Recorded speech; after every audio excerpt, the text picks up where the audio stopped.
পরে ডিপেন্ড করে, বিশেষ করে জাতীয় দলটা। এখানে প্লেয়ারদের আর্থিক বেনিফিট না থাকার কারণে গ্রামগঞ্জ থেকে সেভাবে প্লেয়ার উঠে আসে না। আসলে কাবাডিটা কিন্তু আমাদের গ্রামেরই খেলা। এখানে আমাদের গ্রামগঞ্জে এখনও অনেক ভালো মানের হাডুডু প্লেয়ার আছে, যারা ঠিকমতো পৃষ্ঠপোষকতা পাইলে ইন্টারন্যাশনাল পর্যায়ে অনেক ভালো খেলা উপহার দিতে পারতো।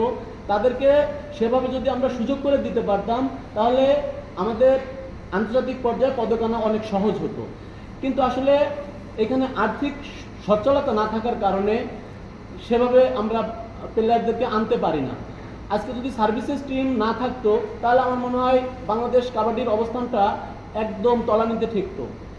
তো আমার দাবি হচ্ছে এমন সংগঠক আসুক যারা অন্তত ন্যাশনাল টিমটাকে সবসময় বেতনের আওতায় রেখে 12 মাসকাল প্র্যাকটিস করার সুযোগ করে দিতে পারে, এবং বিদেশে আমাদের মাঝে মাঝে আমরা টুর্নামেন্ট খেলতে পারি। আমি 2009 সাল থেকে জাতীয় দলে খেলে আসছি, আমি 2024 সালে অবসর নিয়েছি। তো দেখা যাচ্ছে আমরা খেলি সাব গেমস, এশিয়ান গেমস, ওই যখন খেলা হয় তখনই আমরা খেলি।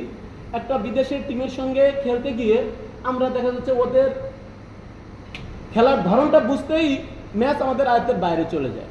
তো দেখা যাচ্ছে আমরা যদি নিয়মিত ওদের সঙ্গে ম্যাচ খেলার সুযোগ পেতাম, সেক্ষেত্রে আমাদের ওদের সম্পর্কে ধারণা থাকতো, আমরা আরও অনেক ভালো করতে পারতাম। তো আমার দাবি হচ্ছে যে এমন সংগঠক আসুক যাদের পৃষ্ঠপোষকতায় আমরা ন্যাশনাল টিমে যারা থাকবে, আমাদের যেসব প্লেয়াররা ন্যাশনাল টিমে থাকবে তাদের জন্য বেতনভুক্ত করা হয়। আমরা যেন বিদেশে বিভিন্ন সময় শুধু বড় ধরনের টুর্নামেন্ট ছাড়া আমরা ফ্রেন্ডশিপ ম্যাচ খেলারও সুযোগ পাই, তাহলে আমার মনে হয় বাংলাদেশ কাবাডি আরও অনেক ডেভেলপ করবে। ধন্যবাদ স্যার।